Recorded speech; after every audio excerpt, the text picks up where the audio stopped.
Hey everyone, you're listening to the Visually Stunning Movie Podcast, the place to come if you just want to listen to some guys BS about movies the way you BS about movies, only slightly more intelligently, we hope. Be sure to visit our website at vsmoviepodcast.com. Catch us on Facebook, Twitter, iTunes, Apple Podcasts, Apple News, Google Play, Stitcher, basically any place you want to listen to us, you can hear us. And remember, if you like what you hear, don't forget to share us with your friends. Now, let's get on with the show. Hey everyone, Mark here. Welcome back to the Visually Stunning Movie Podcast. Just me tonight, but we're gonna talk about me and the mouse in my pocket. We are gonna talk about a movie came out last week for all these cyberpunk fans out there called Upgrade, starring Logan Marshall Green, Richard Anastasios, Roscoe Campbell, directed by Leigh Whannell of Saw fame. It's a cyberpunk film that's not. Oh, it's tough. You say cyberpunk, and you wind up inevitably talking about Ghost in the Shell or Blade Runner and films like that. And this, there are parts of it that feel like that, and parts of it that just feel very in the now. But I found that what they did integrate cyberpunk wise, technologically body mod sort of things was really cool and was really well done, including weapons and prosthetics and things like that. So that was pretty cool to watch.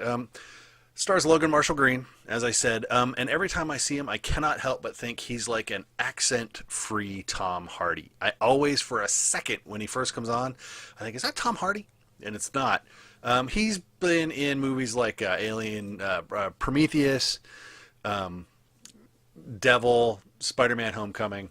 So he's been in a lot of movies, but every time I see him, I always get the Tom Hardy vibe, which is cool, especially in a movie like this. He plays Gray, who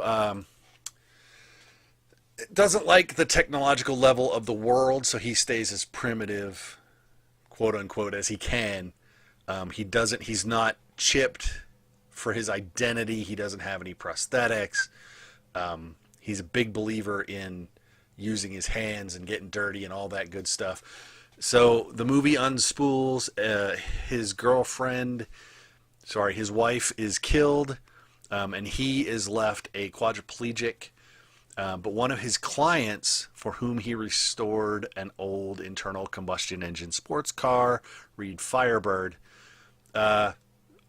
offers him a surgery that will allow him to walk again. It's a microchip that they can implant that will interpret what his brain is sending, and then it will send those signals to the rest of his body. So it's like an interpreter, and it'll bridge the gap in his spinal column. It works immediately and impressively well. And watching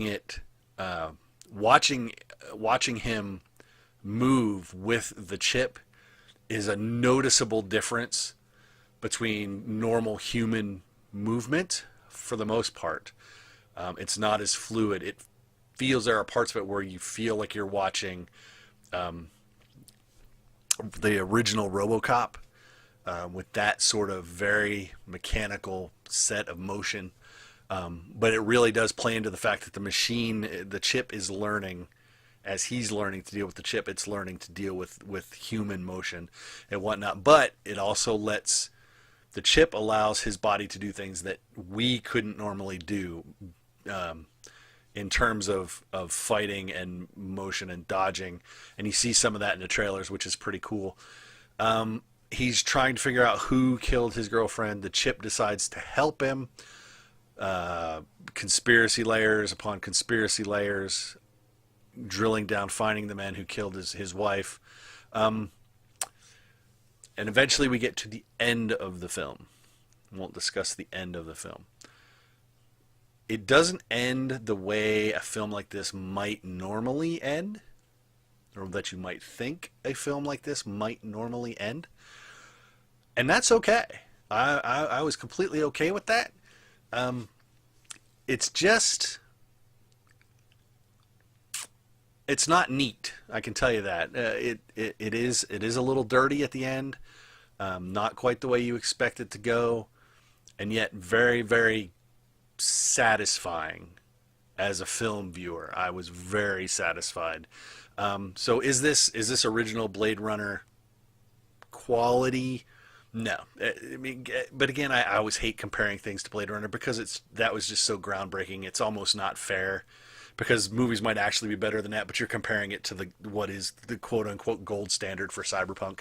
So yeah, it's not there. It is a fun watch as you're going through it and trying to follow along.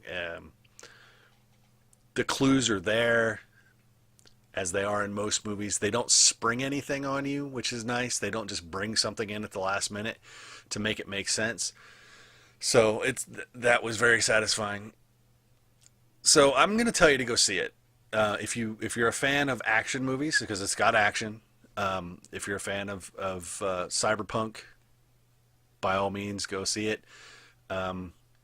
It's very satisfying. There are, like I said, there are bits of other films in it. There's a little RoboCop. There's a little Blade Runner. Even storyline wise, you might say that Deadpool influences it a little bit.